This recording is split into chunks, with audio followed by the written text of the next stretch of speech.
জয় জয় রাধা নাম বৃন্দাবন জড়ধাম, কৃষ্ণ সুখ বিলাসের নিধি।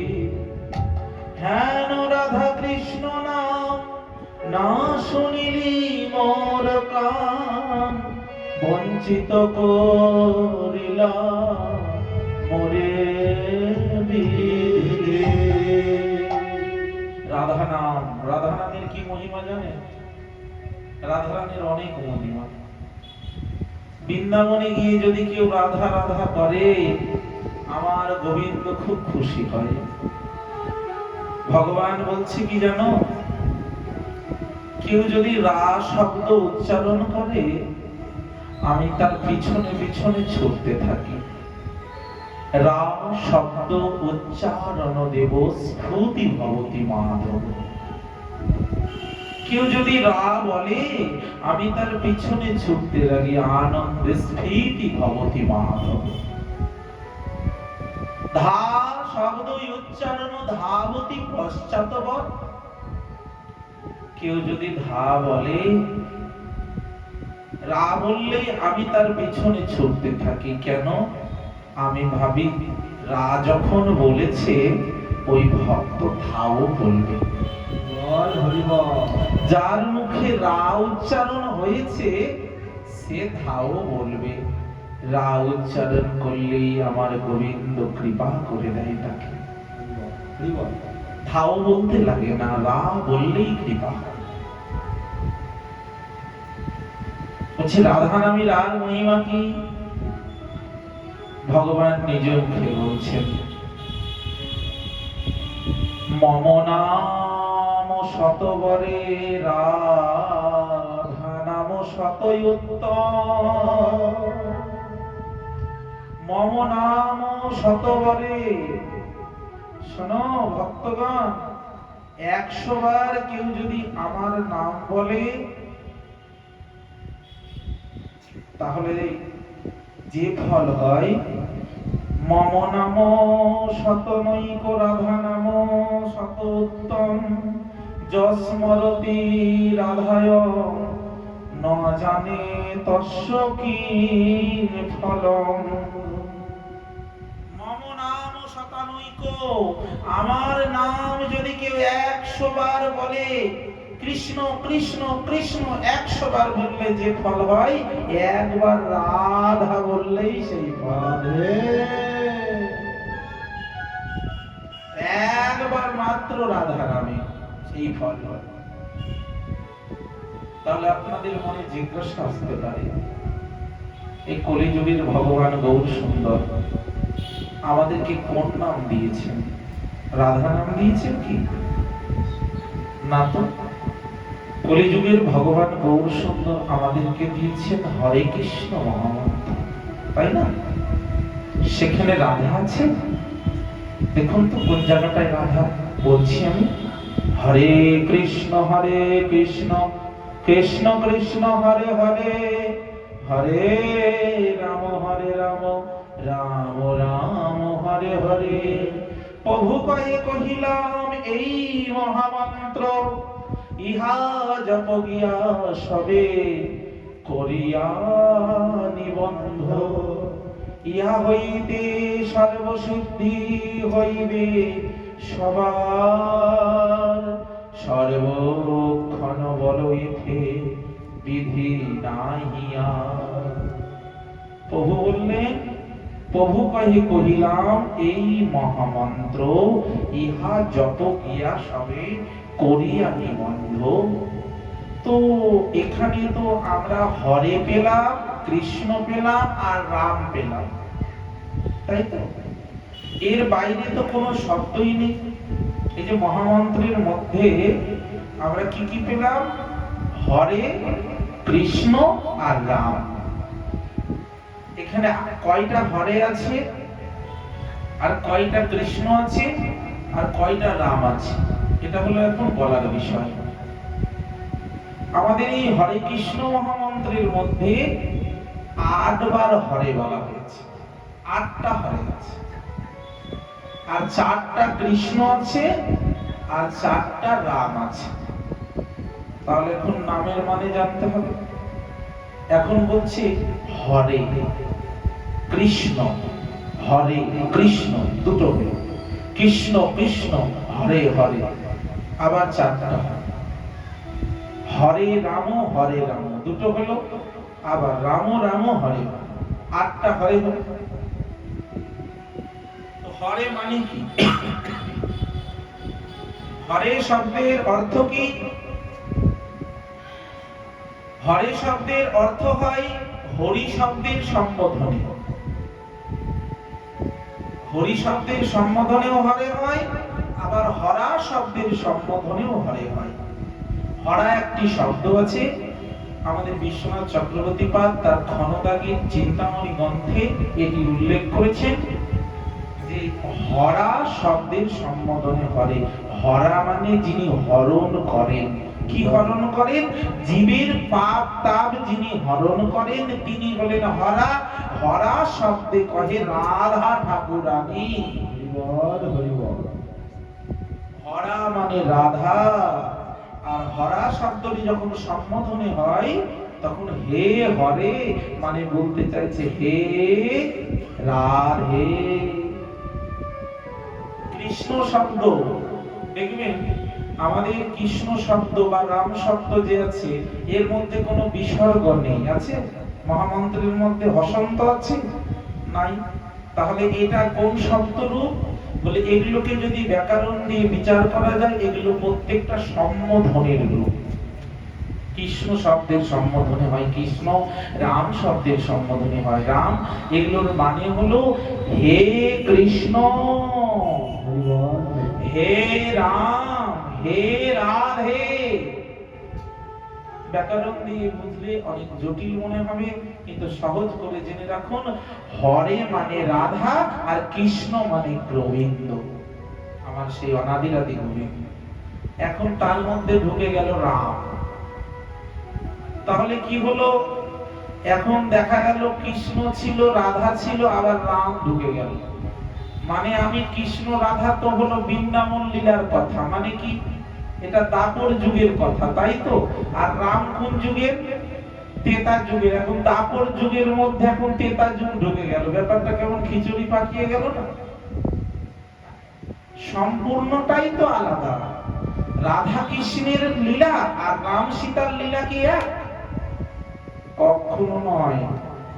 রাম সীতার লীলা হলো সেইখানে মর্যাদা পুরুষোত্তমের লীলা, সেখানে রাম স্বয়ং ভগবান 4 অংশে বিভক্ত। রাম লক্ষ্মণ ভরত শত্রুঘ্ন তিনি 4 অংশে বিভক্ত।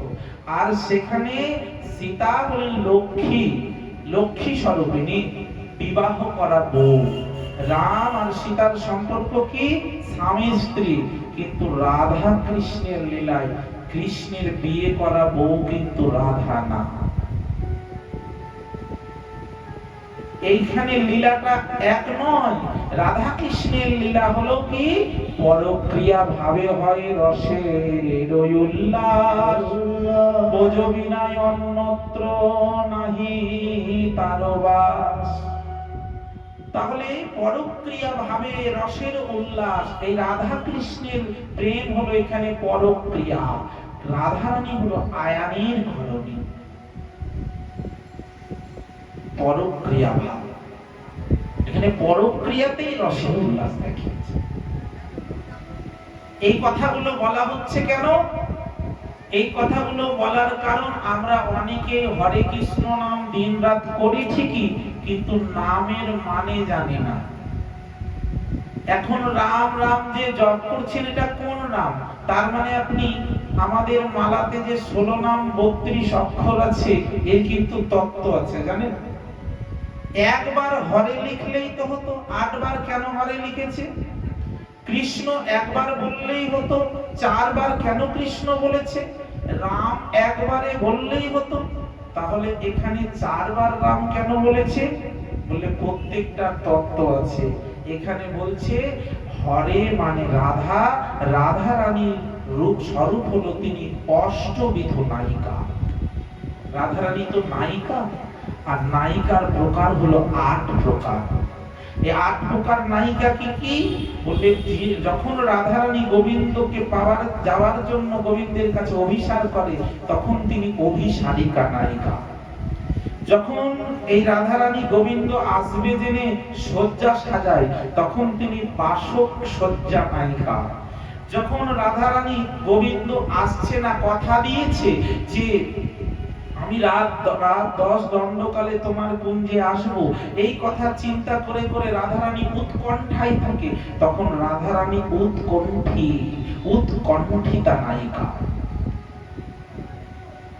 এগুলো আমাদের রূপ গোস্বামী পাদ ব্যাখ্যা করেছেন, এগুলো আমাদের বিশ্বনাথ চক্রবর্তী পাদ ব্যাখ্যা করেছেন। কিন্তু এসব পাঠ আলোচনা কোথাও শোনা যায় না আজকাল।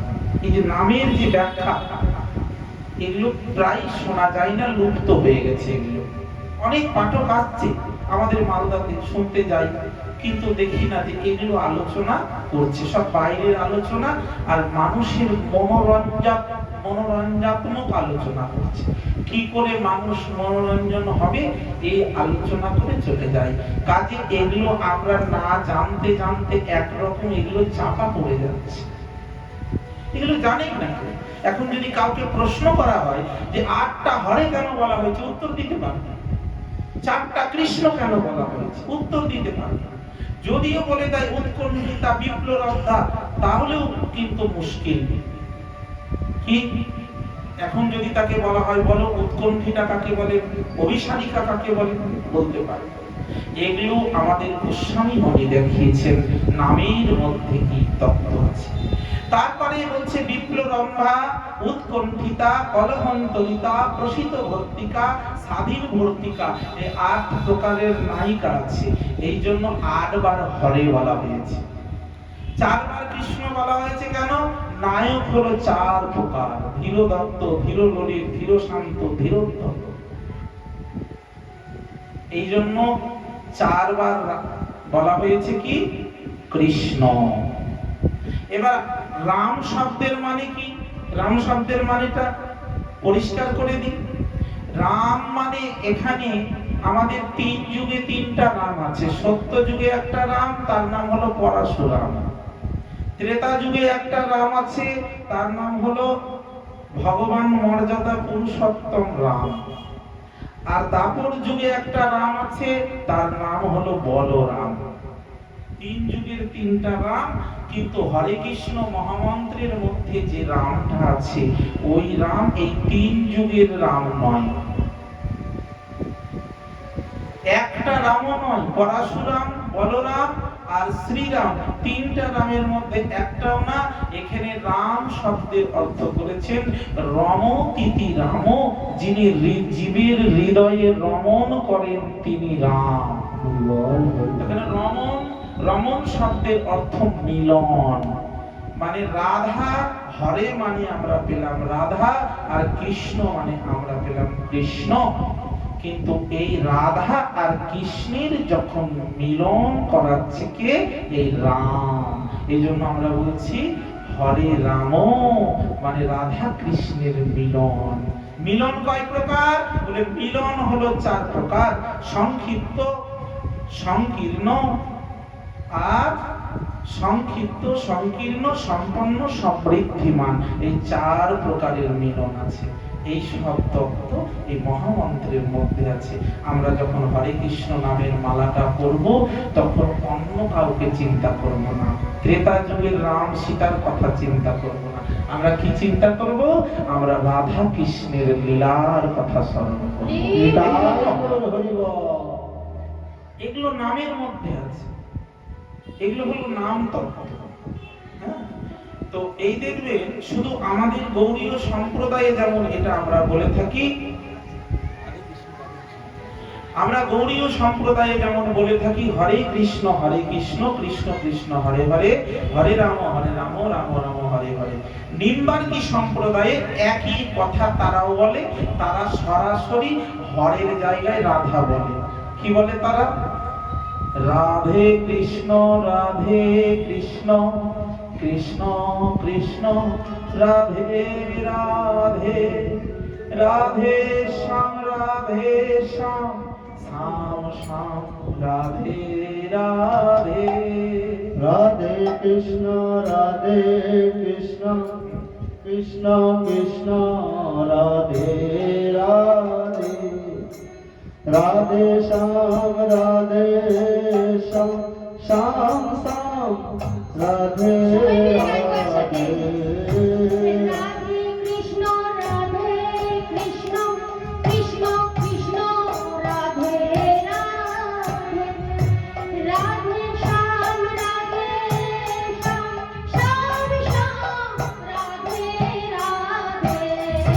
রাধে কৃষ্ণ রাধে কৃষ্ণ কৃষ্ণ কৃষ্ণ রাধে রাধে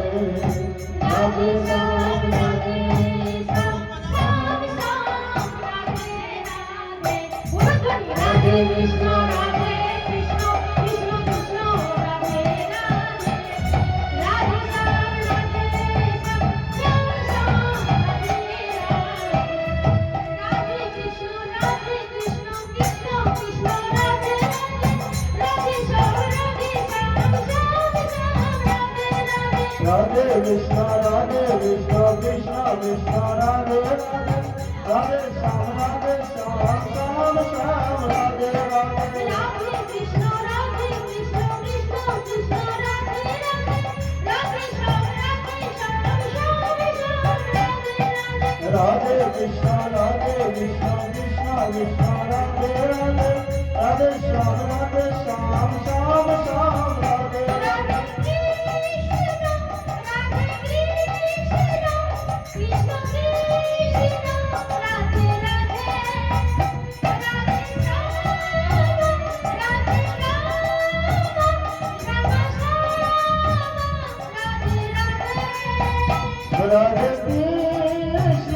রাধে কৃষ্ণ কৃষ্ণ কৃষ্ণ রাধে রাধে রাধে শ্যাম শ্যাম শ্যাম রাধে রাধে রাধে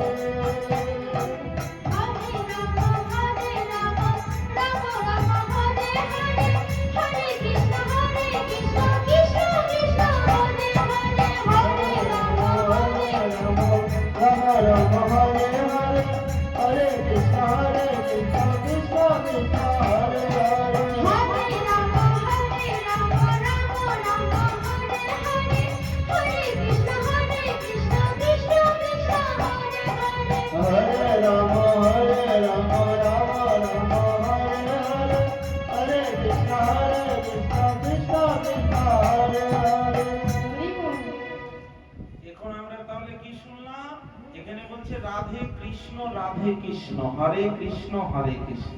বুঝতে পেরেছে? এখানে নিম্বার্কি সম্প্রদায়ে এটিকে কি বললে?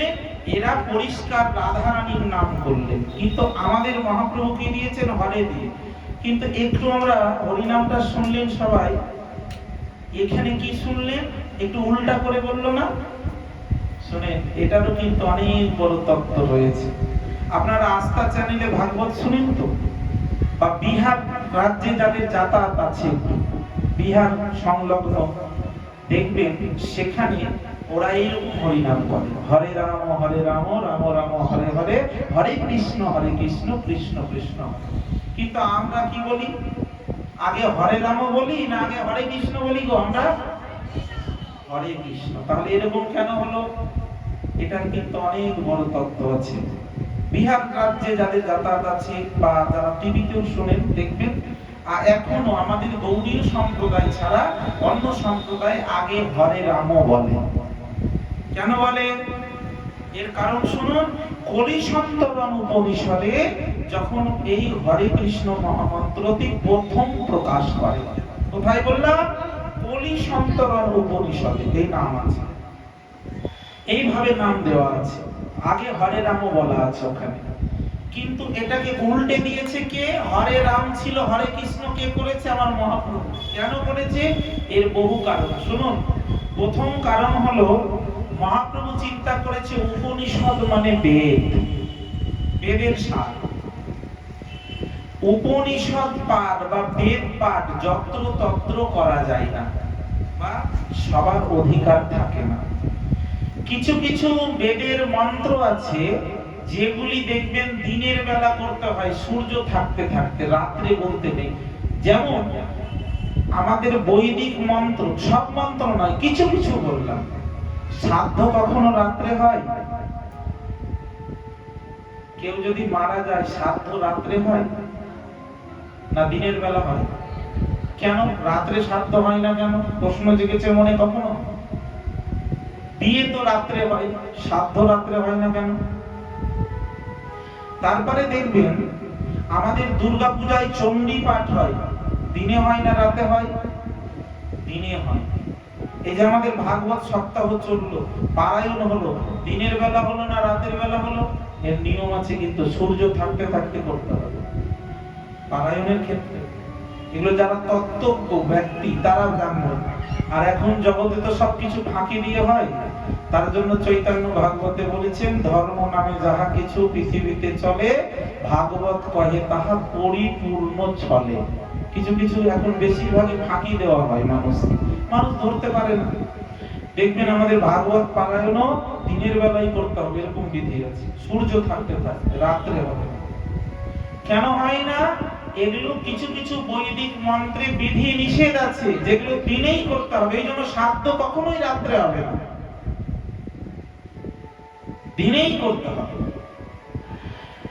মহাপ্রভু দেখলেন, যদি এখন এই হরি নামটাকে এরকম বেঁধে দিই আমি, যে তোমরা সবাই দিনের বেলা করবে, তখন সবাই কি বলবে জানেন? কলির মানুষ, প্রভু সকাল হলে কাজে বেরায়, সন্ধ্যাবেলা ঘরে ঢুকি, তাহলে দিনের বেলা নাম করার সময় পাবো না, আর নামও করা হবে না। মহাপ্রভু বললেন, যদি এটাকে আরো একটু বিধি দিয়ে দিই, তোমরা আচমন করে শুদ্ধ কাপড়ে শুদ্ধ অবস্থায় করবে, তাহলে সবাই বলবে প্রভু ওই আর সময় বের করতে পারবো না, নামও করা হবে না। যদি বলা হয় অসহজ স্থানে অসহজ অবস্থায় করা যাবে না, তাহলে সবাই বলবে প্রভু তাহলে অসহজ অবস্থায় অসহজ স্থানে করা যাবে না, তাহলে আমার কত কত দিন হরিনাম বাদই চলে যাবে। মহাপ্রভু কি করলেন? এই হরে রামটাকে আগে উল্টে দিয়ে হরে কৃষ্ণ করে দিলেন। শাস্ত্রে বলছে, যদি এইভাবে নাম বৈদিক মন্ত্রটাকে যদি উল্টে দেওয়া হয়, তাহলে তার মধ্যে যে বিধিগুলো আরোপ করা ছিল ওই বিধিগুলো সরে যায় আর নামের মহিমা বেড়ে যায়। তাই মহাপ্রভু ওই কলিযুগের কথা চিন্তা করে সেটাই করে দিলেন, যে উল্টে দিলেন, নামের মহিমা বেড়ে গেল আর বিধিগুলো উঠে গেল। এখন কি করলো?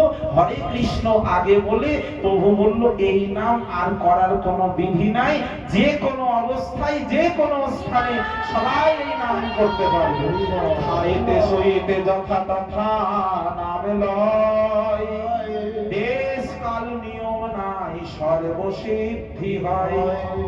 এবার দেখা যাচ্ছে কারো বাড়িতে কেউ অসহজ করেছে, তখন কি করবেন মা?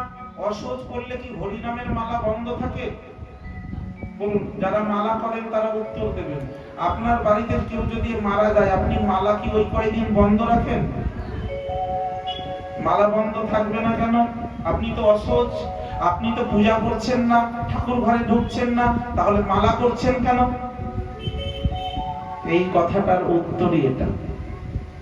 এটা জানতে হবে। শুধু ভাগবত শুনলাম আর প্রসাদ নিয়ে চলে গেলাম, কিচ্ছু হবে না। এগুলো তত্ত্ব জানতে হবে। তাহলে কেন? কেউ যদি আপনাকে প্রশ্ন করে, কি উত্তর দেবেন?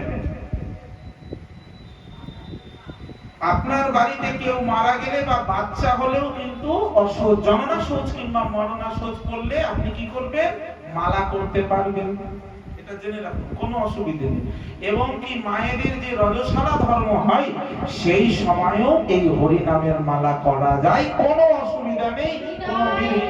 এটা মহাপ্রভু বলে দিলেন। এই বিধিটা তুলে দিয়েছেন পুরোপুরি। খাইতে সইতে যথা তথা নাম লয়, দেশ কাল নিয়ম নাই সর্বসিদ্ধি হয়। কিন্তু অন্য মন্ত্র জপের ক্ষেত্রে বিধি নিষেধ আছে, অসহজ। কোন কোন গুরুদেবরা বলে থাকেন ওই সময় কোন গায়ত্রী মন্ত্র উচ্চারণ করেন না। অনেক সম্প্রদায় আছে, এগুলো গোপন কথা, এগুলো সদ্গুরুর সঙ্গ ছাড়া জানা যায় না। এগুলো কেউ বলবে না, সদ্গুরুর সঙ্গ ছাড়া জানা যায় না। ওই অবস্থাগুলোতে অনেকে গায়ত্রী মন্ত্র জপ করেন না। যেমন আম গায়ত্রী, গৌর গায়ত্রী, এগুলো অনেকে জপ করেন না, কিন্তু হরি নাম করা যায়। হরি নামে কোনো বিধি নিষেধ নেই, একদম পরিষ্কার শুনে রাখুন, হরি নামে কোনো বিধি নিষেধ নাই। তাহলে এখানে নামের মহিমাকে আমি এতক্ষণ কীর্তন করলাম। নামের মহিমা সাধারণ বিষয় নয়, এই জন্য নামের মহিমা নিয়ে কথা বললে অনেক সময় আমাদের ব্যয় হয়, চলে যায়। তবে নামের মহিমাটা সবার আগে জানা প্রয়োজন, এটা না জানলে নামে প্রেম হবে না। এই যে রাধা নাম উচ্চারণ করতে লাগলেন, রাধা রাধা রাধা শব্দটি কৃষ্ণের কানে গেল। দ্বারকার অন্তঃপুরীতে মা রোহিণী বারবার রাধা রাধা রাধা বলছেন, রাধা রানীর প্রেমে এই রাধা এই করেছে, রাধা সেই করেছে। আর কথাগুলো শুনে কি হলো, সঙ্গে সঙ্গে আমার কৃষ্ণ ভগবান ছুটে চলে আসলেন, বলরাম ছুটে চলে আসলেন। আর এসে দেখছে যেখান থেকে রাধা রাধা শব্দ বের হচ্ছে ওই ঘরটা বন্ধ হয়ে আছে, ভিতর থেকে আসছে ঘরে রাধা রাধা রাধা। সুভদ্রা দাঁড়িয়ে আছে, সুভদ্রা দাঁড়িয়ে কান পেতে শুনছে কি বলছে, তখন বলরামও শুনছেন কান পেতে কি আলোচনা হচ্ছে ঘরে, তখন কৃষ্ণও শুনছে কান পেতে কি আলোচনা হচ্ছে। খুব মনোযোগে তিনজনে শুনতে লাগলো। আর শুনতে শুনতে কি হলো, রাধা প্রেমের কথা শুনে তিনজনের চোখগুলো বড় বড় হয়ে গেল, হাতগুলো সংকুচিত হয়ে গেল, ওই রকম রূপ। আর নারদ সে সময় এসে বললেন, জয় জগন্নাথ জয় জগন্নাথ, জগন্নাথ জয় জগন্নাথ, জগন্নাথ জয় জগন্নাথ, জগন্নাথ জয় জগন্নাথ। বলদেব প্রভু বলদেব, বলদেব প্রভু বলদেব, সুভদ্রা জয় সুভদ্রা, সুভদ্রা জয় সুভদ্রা, জয় জগন্নাথ জয় জগন্নাথ, জগন্নাথ জয় জগন্নাথ, জয় জগন্নাথ জয় জগন্নাথ, জগন্নাথ জয় জগন্নাথ। জয় জয় বলদেব, জয় জয় বলদেব, জয় জয় বলদেব, জয় জয় বলদেব। জয় বলদেব, জয় বলদেব, জয় বলদেব, জয় জয় বলদেব। ভগবান এইরকম রূপ স্তুতি করছেন নারদ। নীলাচল নিবাসায় নিত্যায় পরমাত্মনে, বলভদ্র সুভদ্রাভ্যাম জগন্নাথায়তে নমঃ। যেই জগন্নাথ জগন্নাথ বলে নারদ চিৎকার করেছে, ভগবানের সম্বিত ফিরে এসেছে। আরে নারদ, তুমি কখন আসলে? বলে, প্রভু আমি কখন এসেছি সেটা তো তুমি জানো না, আমি এসে যে রূপখানা দেখেছি এই রূপটা আমি হৃদয়ে বন্দী করে নিয়েছি।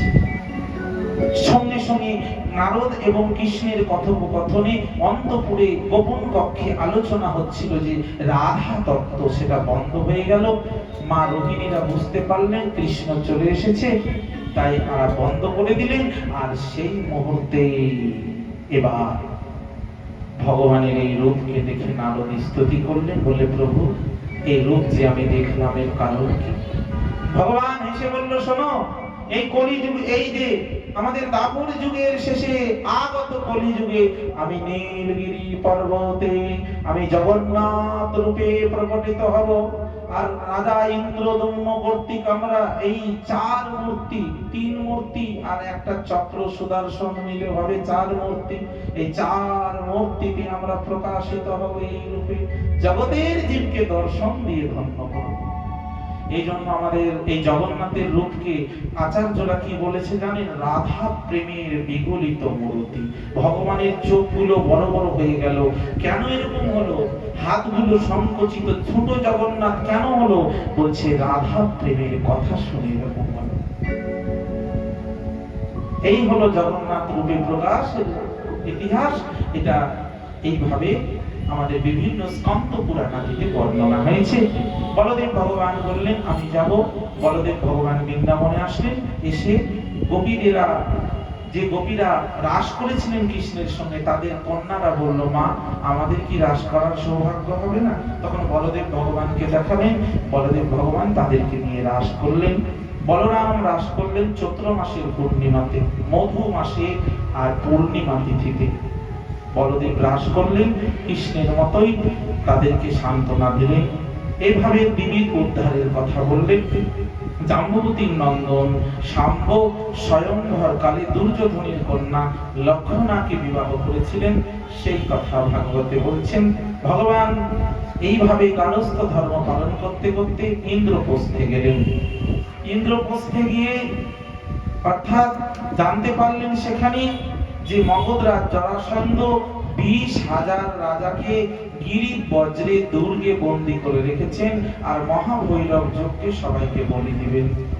তখন এই জরাসন্ধের সঙ্গে কেউ পেরে ওঠে না। এবার জরাসন্ধের কাছে ভগবান কৃষ্ণ গেলেন, কাকে নিয়ে? অর্জুন এবং ভীমকে সঙ্গে নিয়ে জরাসন্ধের বাড়িতে গেলেন। জরাসন্ধ হলো বিষ্ণু ভক্ত। পূর্বে জয়ছে জরাসন্ধ আদি রাজাগণ, বেদ ধর্ম পালি করে বিষ্ণুর পূজন। কৃষ্ণ নাহি মানে তাতে দৈত্য করে জানি, এই কলিযুগে চৈতন্য না মানিলে তারে তৈছে দৈত্য জানি। রাজা জরাসন্ধ বিষ্ণু পূজা করে, প্রতিদিন ব্রাহ্মণের সেবা দেয়, তারপরে তাকে দৈত্য বলা হচ্ছে কেন? বলে তার একটাই দোষ, বিষ্ণু পূজা নারায়ণের পূজা করত, কিন্তু কৃষ্ণকে মানত না, কৃষ্ণকে দু চোখে দেখতে পারত। আচ্ছা, কেউ যদি একই দেব একই স্বরূপে একই তত্ত্বের যদি দুটো স্বরূপ হয়, একটাকে মানে একটাকে না মানে, তাকে কি বলা যায়? তাকে বলছে শাস্ত্রে জানেন অর্ধপুর কোটি, মানে একটা হাঁস ডিম পারত। তো হাঁসটাকে যে খাওয়ায়, সে মালিক বলছে যে আমি তো মুখ দিয়ে খাওয়াই আর ডিমটা পরে পিছন দিই, তো অনেক খাওয়াতে হয় আর ডিম পারে, তো মুখের দিকটা আমি কেটে দিই, খাওয়াতে হবে না, পেছন দিকটা রেখে দিই, ডিম পাবো। কি হলো? হাঁসটার মুখের দিকটা কেটে দিল, হাঁসটা মরে গেল, ডিম পাড়াও বন্ধ হয়ে গেল। একে বলছে অর্ধপুর কোটি। অর্থাৎ কেউ যদি মনে করে যে আমি কৃষ্ণকে মানবো, বলরামকে মানবো না, আর কেউ যদি মনে করে আমি গৌরকে মানবো, নিতাইকে মানবো না, তার অবস্থা হবে ওই রকম। বলে এটাই কথা বলছে, কেউ যদি খুব কৃষ্ণ বিষ্ণু পূজা করে, কৃষ্ণকে না মানে, তার অবস্থা হবে সেই রকম। জরাসন্ধ কৃষ্ণ মানত না। এই কলিযুগে যারা ঘরে ঘরে কৃষ্ণ পূজা করে কিন্তু আমার মহাপ্রভুকে মানে না, তারাও হলো ওই জরাসন্ধের মতো দৈত্য। এই প্রকারে জরাসন্ধের কাছে আসলেন ভগবান। 3 জন এসে বলছে যে আমরা ব্রাহ্মণ, মহারাজ আপনি না ব্রাহ্মণ সেবা দেন। তখন জরাসন্ধ ব্রাহ্মণের সেবা দিলেন। সেবা দিয়ে যখন দক্ষিণা দিতে গেছেন, তখন বলছে আচ্ছা দক্ষিণা কি নিবেন বলুন? আপনারা ব্রাহ্মণগণ আমার ঘরে এসেছেন, আমি ব্রাহ্মণকে না সেবা করিয়ে জল গ্রহণ করি না। বলে আমরা দক্ষিণা স্বরূপ আপনার সঙ্গে যুদ্ধ করতে চাই। বলছে শুনুন, ব্রাহ্মণ কখনো যুদ্ধ করে না, আপনারা ব্রাহ্মণ নন। আপনারা কে? আমি প্রথমেই চিনতে পেরেছি আপনারা ব্রাহ্মণ না, কারণ ব্রাহ্মণের চেহারাটা হবে একটু নাদুস নদুস, দেখতে ফর্সা হবে, অনেক মিষ্টি খাবে, ব্রাহ্মণা মধুপ্রিয়, অনেক মিষ্টি খাবে, মিষ্টি খেতে ভালোবাসে ব্রাহ্মণেরা। আগের দিনে সিনেমায় দেখেন না, একটা ব্রাহ্মণ অনেকগুলো মিষ্টি খেয়েছে, খেয়ে এখন তাকে দোলাই করে বাড়ি নিয়ে যাচ্ছে, হেঁটে যাওয়ার ক্ষমতা নেই। তখন বলছে আচ্ছা ঠাকুর মশাই আপনার কি হয়েছে? বলে বলেন না, আজকে মিষ্টি খাওয়ার প্রতিযোগিতায় অনেকগুলো মিষ্টি খেয়েছি আর হেঁটে যেতে পারছি না। বলছে তাহলে একটা গ্যাসের বা হজমের বড়ি খান না। বলছে ওই বড়ি খেলে তো ওর একটা জায়গা লাগবে ভিতরে, ওই বড়ি খাওয়ার জায়গাও নেই। ব্রাহ্মণ মধুপ্রিয়। আচ্ছা তোমরা ব্রাহ্মণ না, তোমাদের চেহারাতে বলে দিচ্ছে, তোমাদের এই জিম করা শরীর, মনে হচ্ছে যেন জিম করে এসছো, এটা দেখেই বোঝা যাচ্ছে এটা ক্ষত্রিয়। শোনো, যখন তোমরা ব্রাহ্মণ না ব্রাহ্মণ সেজে এসেছো, তাই আমি ব্রাহ্মণ বলে পরিচয় দিয়েছো, আমি ব্রাহ্মণের মর্যাদা দিয়েছি, কিন্তু যুদ্ধ ঘোষণা আমার সঙ্গে কে যুদ্ধ করবে? এই কৃষ্ণ যে পালিয়ে এসে দ্বারকায় বাড়ি করেছে সে? বলে ওর সঙ্গে তো আমি যুদ্ধই করব না। বলে তাহলে অর্জুন? বলে অর্জুনেরও সাহস নাই, শক্তি নাই আমার সঙ্গে যুদ্ধ করার। বলে ভীম করবে। বলে হ্যাঁ, ভীম আমার সমকক্ষ, ভীমের সঙ্গে আমি যুদ্ধ করব। ভীমের সঙ্গে যুদ্ধ হবে এরকম মেনে নিলে, কিন্তু ভীম যুদ্ধ করছে, এর গায়ে 10,000 হাতির বল, ভীমও পারছে না। ভীম তাকে যতই পারে কিছুতেই তার কিছু হচ্ছে না। ভগবান জানতেন এর জন্ম রহস্য। এই জরাসন্ধের পিতা ছিলেন বৃহদ্রথ। বৃহদ্রথ রাজার কোনো সন্তান ছিল না। তিনি চন্দ্র কৌশিক মুনির কাছে গেলেন, বললে আমার কোনো সন্তান নাই, 2টা বিবাহ করেছি, 2টা বউ আছে বাড়িতে, কারো সন্তান হয় না। মুনি একটা ফল দিয়ে বলল, যাও তুমি খাইয়ে দাও। তখনকার ফলটা নিয়ে আসলেন, মুনি দিলেন ফল একটা, আর উনি এসেছেন, এবার বাড়িতে 2 রানী ঝগড়া লাগিয়েছেন। বলে আমিও মা হব। ও বলে তুই একাই খাবি? আমিও মা হব। বলে তাহলে কি করা, ফল তো একটা, কিন্তু বউ হলো 2টো। একটা ফলের 2টো টুকরো করলেন, আর দুজনে খেলেন, দুজনেরই অর্ধ অর্ধ সন্তান হলো। একটা হাত, একটা চোখ, একটা পা, দুজনেই সন্তান প্রসব করার পরে বনে ফেলে দিয়ে চলে আসলো। জরা নামে এক রাক্ষসী ওই 2টো আলাদা আলাদা দেহটাকে জুড়ে দিলে, তাই জুড়ে দিয়ে তার মধ্যে শক্তি সঞ্চার করলেন, তাই তার নাম হলো জরাসন্ধ। এটা ভগবান জানতেন। বলে এই জরা জোর দেও দেহটাকে তুমি ছাড়িয়ে দাও। ভীমকে ইশারা করলেন একটা গাছের পাতা দিয়ে দেখিয়ে, আর ভীম তাই করলেন, জরাসন্ধের মৃত্যু হলো। সবকিছু হয়ে গেল। এবার যুধিষ্ঠির মহারাজ বলল আর যুদ্ধ নয়, শান্তি চাই। এবার আমরা সকলের উদ্দেশ্যে শান্তি কামনা করে একটা যজ্ঞ করব, রাজসূয় যজ্ঞ। সেই যজ্ঞে সবাইকে নিমন্ত্রণ করলো কৃষ্ণ সবাইকে। এবার শিশুপাল এসেছে সেই যজ্ঞে। সে সময় ভগবান কৃষ্ণকে দেখে, যজ্ঞ করলে কি করতে হয়, আগে বরণ করতে হয়। আমাদের ভাগবতে প্রথম দিন বরণ হলো, ব্রাহ্মণ বৈষ্ণব সজ্জন গুণী জ্ঞানী এদের বরণ করতে হয়। দেখুন বরণের দায়িত্ব দিলেন সহদেবের হাতে। বরণের পাত্রটা সহদেব নিয়ে গেলেন। কাকে আগে বরণ করব না, সবার মধ্যে বসে আছেন ভগবান। ভগবানকে আগে মালা চন্দন দিয়েছেন। যেই মালা চন্দন দিয়েছেন, অমনি শিশুপাল নিন্দা করতে শুরু করলেন। নিন্দাং ভগবতা শ্রীলতা পরস্য জনস্য বা তত না পৈতি যশোপি যদ্ধাতো সুকৃতাচ্যুত। কি নিন্দা করলেন? নিন্দা করছেন যে এই পাণ্ডবগণের মাথায় বুদ্ধি ভ্রংশ হয়েছে। সবার আগে অগ্র পূজা করলে গোয়ালার ছেলেকে, এ তো গোয়ালার ছেলে, এর কোনো জন্মের ঠিক নেই। কখনো বলে আমি ক্ষত্রিয়, কখনো বলে আমি বৈশ্য। এর কোনো জন্মের ঠিক নেই। কখনো বলে আমি যশোদার ছেলে, কখনো বলে আমি দেবকীর ছেলে। এর জন্মের কোনো ঠিক নেই, এর বাপ মায়ের কোনো ঠিক নেই। সাধুরা কি করলেন, সঙ্গে সঙ্গে কানে আঙুল দিলেন। শাস্ত্র বলছে শুনুন, যেখানে কৃষ্ণ নিন্দা হবে, শাস্ত্র বলছে সেখানে দাঁড়িয়ে দাঁড়িয়ে নিন্দা শুনবেন না, পারলে দাঁড়িয়ে প্রতিবাদ করবেন। আর প্রতিবাদ করার মতো যদি ক্ষমতা না থাকে, কানে আঙুল দিয়ে সেখান থেকে চলে যাবেন। কৃষ্ণ নিন্দা শুনবেন না, সাধু নিন্দা শুনবেন না। 10 বিধ নাম অপরাধের মধ্যে প্রথম অপরাধ হলো সাধু নিন্দা, দ্বিতীয় হলো গুরু অবজ্ঞা। বললেন তাহলে নাম করছি, সাধু নিন্দার সঙ্গে নামের সম্পর্ক কি? বলে এই হরি নামের মহিমাকে জগতে প্রতিষ্ঠা করেছে সাধু, আর সাধুর নিন্দা করে যে নাম তাকে কৃপা করে না, নামের চরণীয় অপরাধ।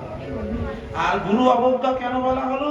বলে হরি নামটা আমরা গুরুর দ্বারাই পেয়েছি, এই জন্য গুরুকে অবজ্ঞা করে নাম করলে নাম তোমাকে কৃপা করবে না, এই প্রকারে বলা হলো। তাই যেখানে কৃষ্ণ নিন্দা, যেখানে সাধুর নিন্দা হবে, তোমরা কেউ সেখানে কি করবে? বলে কেউ সেখানে দাঁড়াবে না। ভগবান বলছে শিশুপাল তুমি আমার নিন্দা করছো, 1 2 3 4 5 6। শোনো, ভগবান ক্ষমা করে যাচ্ছেন। এর একটা পুরাতন কাহিনী রয়েছে। পুরাতন কাহিনী হচ্ছে এই শিশুপালের মায়ের নাম হলো সুতশ্রভা। এই সুতস্রবার যখন সন্তান হলো, শিশুপাল জন্ম নিল, তখন 4 হাত। তখন তো সুতস্রবা ভয় পেয়ে গেল, আমার ছেলের 4 হাত কেন? আচ্ছা, 4 হাত কার থাকে গো? দেবতাদের, তাই না? কার 4 হাত আছে দেবতাদের মধ্যে? ভগবান নারায়ণের। কৃষ্ণের কয় হাত? আর নারায়ণের 4 হাত। তখন মা সুতস্রবা ভয় পেয়ে গেল, আমার ছেলের 4 হাত। তার কারণ কি? মুনিদের কাছে নিয়ে গেল, সাধুদের কাছে। মুনিদেরকে বলল, সাধু বাবা, হে মুনিবর, বলুন আমার ছেলের 4 হাত হলো কেন?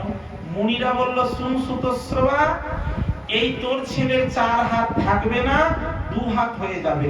কিন্তু যার পরশে তোর ছেলের 2 হাত হয়ে যাবে, তার হাতেই তোর ছেলের মৃত্যু হবে। এখন সুতস্রবা চিন্তা করে, কার পরশে? একদিন ভগবান কৃষ্ণ দেখতে গেলেন, পিসির ছেলে হয়েছে, মানে আমার ভাই হয়েছে। আর পিসির ছেলেকে দেখতে গিয়ে পিসিমা কৃষ্ণকে কোলে দিল, এই কৃষ্ণ, তোর ভাই হয়েছে বাবা, একটু কোলে নে। যেই কোলে দিয়েছে, অমনি দেখে শিশুপালের 4 হাত থেকে 2 হাত হয়ে গেছে।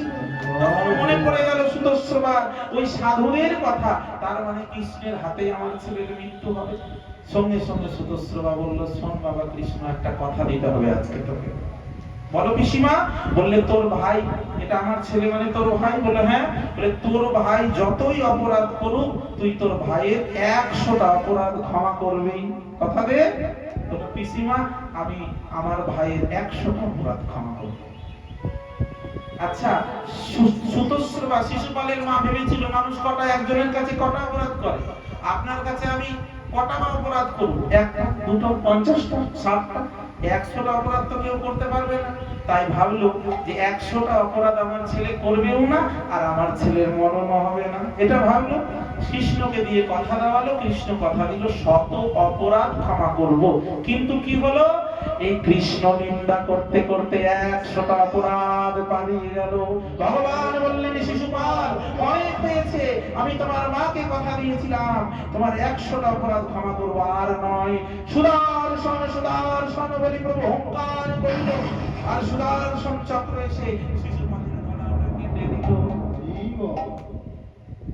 শিশুপালের গলা কেটে দিল। শিশুপালের দেহ থেকে সেই তেজ, সেই ব্রহ্মজ্যোতি বেরিয়ে ভগবান কৃষ্ণের চরণে।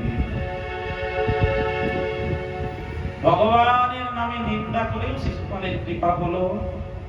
বলে, নিন্দা করলে কৃপা হয়? বলে, কেন কৃপা হলো? এখানে শাস্ত্র বলছেন, শিশুপাল বলেছিল, কৃষ্ণ এই, কৃষ্ণ এই, কৃষ্ণ এই, কৃষ্ণ এই, কৃষ্ণ লম্পট, কৃষ্ণ বদমাস, কৃষ্ণ কৃষ্ণ কৃষ্ণ কৃষ্ণ নাম তাকে কৃপা করে দিল। নিতাই একবার কৃষ্ণ নামে যত পাপী হরে, পাতকের সাধ্য নাই যে তত পাপ করে। এই যে নামেই মহিমাকে প্রতিষ্ঠিত করলো, কৃষ্ণ কৃষ্ণ কৃষ্ণ, এই নাম অনন্ত শাস্ত্র, নিখিল শাস্ত্র বলছে ভগবানের থেকে শ্রেষ্ঠ হলো তার নাম। কৃষ্ণর থেকে বড় কে? ভগবানের থেকে বড় কেউ আছে পৃথিবীতে? বলা আছে। ভগবানের থেকে বড় হলো তার নাম। আর নামের থেকে বড় কেউ আছে? বলল না, নামের থেকে বড় কেউ, সবার উপরে নামের জায়গা। এইভাবে শিশুপাল উদ্ধারের কাহিনী বর্ণনা করছেন। তারপরে বলতে লাগলেন, বলরাম ভগবান তীর্থ করতে গেলেন। আর বলরাম ভগবান তীর্থ করতে গিয়ে কি হলো? এই বলদেব ভগবান তীর্থ করতে গিয়ে উপস্থিত হলেন নৈমিষারণ্যে। নৈমিষারণ্যে এসে দেখছেন একজন মুনি পাঠ করছেন ভাগবত পাঠ, আর সব ব্রাহ্মণ বৈষ্ণবরা বসে বসে শুনছেন। সেই মুনির নাম কি? তার নাম হলো সুত মুনি। তার পূর্ণ পরিচয়, তিনি বেদব্যাসের শিষ্য। তার নাম হলো, সেই মুনি স্বয়ং বেদব্যাসের সাক্ষাৎ শিষ্য। বেদব্যাসের কৃপায় তিনি সবকিছু মুখস্থ করে নিয়েছিলেন, মানে শুনে শুনে সবকিছু অধিগত করে নিয়েছিলেন। আর সেই মুনি অধিগত করে নিয়ে সবকিছু পুনরায় বলতে পারতেন। রোমহর্ষণ সুত মুনি। বলরাম ভগবান গেলেন, আর সবাই দেখলেন, আরে কৃষ্ণ কথা হচ্ছে আর বলরাম এসেছে। সবাই উঠে দাঁড়ালেন। যার কথা হচ্ছে তারই অভিন্ন কলেবর হলো বলরাম, সে এসেছে। কিন্তু মুনি ব্যাসাসনে বসেছিল, উঠে দাঁড়ালেন না। উনি মনোযোগে কৃষ্ণ চিন্তায় তন্ময় হয়ে ভাবে বিভোর হয়ে বলছিলেন, আর ব্যাসাসন থেকে তো উঠা যায় না। বা এই যে দেখুন, আমরা যখন হরি কথা বলি, যতই শারীরিক অসুবিধা হোক, আমরা ব্যাসাসন থেকে কিন্তু উঠতে পারবো না, এটা নিয়ম আছে। এই যে ব্যাসাসন, এখানে বসে যারা হরি কথা বলে তারা কিন্তু তখন উঠতে পারবে না, যতক্ষণ হরি কথার একটা ছেদ বা বিশ্রামের জায়গা না আসবে। একটা হরি কথার ছেদ বা বিশ্রামের জায়গা এসে বিশ্রাম দিয়ে আবার বলা যেতে পারে, কিন্তু বলতে বলতে হঠাৎ করে উঠা যায় না। তাই কি করলেন, উনি প্রণাম না করায় রেগে গেলেন। সব মুনিরা বলে, আচ্ছা এ কে? বলছেন, ইনি হলেন আমাদের সকলের প্রণম্য মুনি ভাগবত ভক্ত। ইনি অব্রাহ্মণ, ইনি হলেন বেদব্যাসের শিষ্য। আচ্ছা, অব্রাহ্মণ হয়ে বসে ভাগবত পাঠ করছে, আর এতগুলো ব্রাহ্মণরা আমাকে দেখে উঠে দাঁড়ালো, উনি উঠে দাঁড়ালেন না। রেগে গিয়ে একটা কুশ নিয়ে তার গলাটা কেটে দিলেন। যেই গলাটা কেটে দিলেন, তার শরীর থেকে ব্রহ্মজ্যোতি লীন হয়ে গেল। ব্রহ্মজ্যোতি বেরিয়ে গোবিন্দ চরণে লীন হলো। সব সাধুরা বলে উঠলে, হে বলদেব ভগবান, আপনি কি করলেন? আপনি তো আমাদের যে হরি কথা শোনায় তার মুন্ডটা কেটে দিলেন। এখন আমরা কার মুখে হরি কথা শুনবো? সবাই অবাক হয়ে গেল। আরে আমরা কার মুখে হরি কথা শুনবো? বললে, আপনার ব্রহ্ম হত্যা পাপ হলো। বলে, আমি তো ব্রাহ্মণকে মারিনি। বলে, এই ভাগবত কথা বলে যে সে ব্রাহ্মণের প্রণম্য, আপনি তার গলা কেটেছেন। তাহলে উপায়? বললে, আপনি সর্বতীর্থ করে আসুন, পাপ খণ্ডন করে আসুন। বলে, আমি যারা সর্বতীর্থে যাই। বলে, আরে যাবেন তো, কিন্তু আমরা কার মুখে ভাগবত শুনবো? আমরা ভাগবত শুনি, কিন্তু আমরা বলতে পারি না। এই অব্রাহ্মণ হয়ে এর উপরে ভগবানের কৃপা আছে, সেই বলতে পারবে। বলে, এর কোনো ছেলে আছে? বলে, একজন ছেলে আছে, 5 বছর বয়স। বলে, ওকে নিয়ে আসো। বলে, ও কি করবে? বলে, ও হরি কথা বলবে। ওকে বসালেন। এর নাম হলেন উগ্রশ্রবা সুত। এই রোমহর্ষণ মুনির ছেলের নাম উগ্রশ্রবা। উগ্রশ্রবা মানে যে কানটা সব সময় উগ্র করে রাখে হরি কথা শোনার জন্য, তাকে ব্যাসাসনে বসালেন। আর বলরাম ভগবান তার মাথায় হাত দিয়ে আশীর্বাদ করলেন, যাও, আজ থেকে তোমাদেরকে পুরাণ পাঠ করে শোনাবে এই উগ্রশ্রবা সুতমণি। এইভাবে বল্লল বদের কথা বললেন। তারপরে বলতে লাগলেন সুদামার ঐশ্বর্য লাভের কথা। বললেন, এই সুদামা বিপ্র ভগবান শ্রীকৃষ্ণের সঙ্গী ছিলেন। গুরুগৃহে যখন পড়াশোনা করতেন, গুরু সন্দীপনী মহিলা আশ্রমে, সেই সময় সুদামার সঙ্গে কৃষ্ণের বন্ধুত্ব হয়েছে। পড়াশোনা করে কৃষ্ণ এসে সংসার জীবন শুরু করেছে, সুদামাও সংসার জীবন শুরু করেছে, আর দুজনের দেখা নেই। অনেক দিন পরে যখন কৃষ্ণ দ্বারকায় এসেছে, সুদামা জানতে পেরেছে আমার বন্ধু এসেছে, এখানে বাড়ি করেছে। তো তার স্ত্রীর নাম হলো সুশীলা। তাকে বলছে, জানো সুশীলা, দ্বারকার রাজা যে হয়েছে না, ও আমার বন্ধু। স্বামী, দ্বারকার রাজা তোমার বন্ধু? বললো, হ্যাঁ। বলে, তাহলে এত বড় ব্যক্তির সঙ্গে তোমার বন্ধুত্ব আছে? বললো, হ্যাঁ। সে আমার বাল্যকালীন বন্ধু, একসঙ্গে আমরা পড়েছি, একসঙ্গে গুরুগৃহে থেকেছি, গুরুগৃহে কাজ করেছি, বন থেকে কাঠ এনেছি। তোমাকে দেখলে চিনতে পারবে? বলে, চিনতে পারবে না? কি বলছো তুমি? বললে, শোনো, আমাদের তো এত অভাব অনটন, তা তুমি তোমার বন্ধুর কাছে যাও, আর বন্ধুর কাছে গিয়ে বলবে আমাদের অভাবের কথা। সুশীলা, কি বলবো? বলবে, আমাদের ধন দাও, ঐশ্বর্য দাও। সুশীলা, কৃষ্ণের কাছে গিয়ে বলতে পারবো না, আমাকে ধনী করে দাও। শোনো, এ জগতে ধনীকে জানো? কে ধনী? শুধু ধন থাকলে হয় না ধনী, কৃষ্ণ ধন যার নাই হিয়াই। কে বা ধনী, কে বা গরিব, চেনা বড় দায়। ধন থাকলে ধনী হয় না, কৃষ্ণ ধন থাকতে হয়। সুশীলা, আমাদেরকে কেন গরিব করেছে ভগবান জানো? ধন পেলে যদি তাকে ভুলে যায়, ঐশ্বর্য পেলে ভুলে যায়, তাই তো কাঙাল করে রেখেছে। আর কি চাই বলো? দুবেলা দুমুঠো খেতে পাই, ভগবানের নাম করি, আর তো কিছু চাই না। তুমি যদি বলো বন্ধুর কাছে যেতে, বন্ধুর কাছে গিয়ে কিছু চাইতে আমি পারবো না, তবে আমি একবার যাব আমার হরিদ্রির সঙ্গে দেখা করতে। বললে ঠিক আছে, আজকেই আমি যাব। কিন্তু সুশীলা, শাস্ত্রে আছে গুরু গৃহে আর বন্ধুর গৃহে আর ভগবানের গৃহে খালি হাতে যেতে নেই। তো বন্ধুর গৃহে গেলে কিছু নিয়ে যেতে হয় উপহার, তো গুরু গৃহে গেলে কিছু নিয়ে যেতে হয়, তো খালি হাতে কি করে যাব? আচ্ছা শোনো, আমাকে কিছু দাও, বন্ধুর জন্য উপহার নিয়ে যাই। বললো ঠিক আছে, শোনো স্বামী, তুমি একটু দাঁড়াও, আমি প্রতিবেশীদের বাড়িতে যাই। প্রতিবেশীদের বাড়িতে ভিক্ষা করে দেখি কি পাই। প্রতিবেশীদের বাড়িতে ভিক্ষায় গেলেন, 4 বাড়ি ভিক্ষায় গিয়ে 4 মুষ্টি চিড়ে পেলেন। ওই 4 মুষ্টি চিড়েকে একটা পুরাতন কাপড়ে বেঁধে দিলেন, আর বেঁধে দিয়ে বললো এবার তুমি চলে যাও। সুদামা চিন্তা করছে, যাকে সারা জগতের মানুষ রাজভোগ দেয়, মাখন মিছরি দেয়, আর সেই মাখন মিছরি রাজভোগ নিতে পারে দিয়েও যাকে পাওয়া যায় না, তাকে কি করে আমি শুকনো চিড়ে দেবো? এই কথা চিন্তা করতে করতে দ্বারকা নগরীতে এসে উপস্থিত হয়েছে। আর দারোয়ান গুলো বলছে, এই কে তুমি, কোথায় যাচ্ছ, আমাদের অর্ডার না নিয়ে, পারমিশন না নিয়ে? বললে আমি হলাম কৃষ্ণের বন্ধু।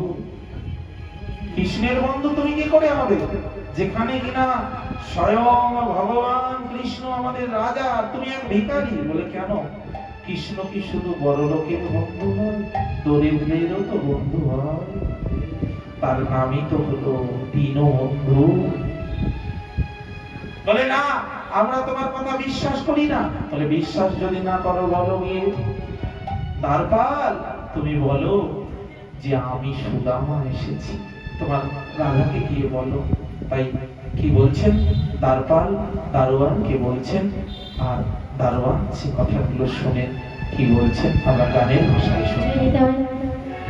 देखो देखो ये गरीबी का हाल, कृष्ण के दर पे विश्वास लेके आया, मेरे बचपन के यार है मेरी शाम, यही सोच कर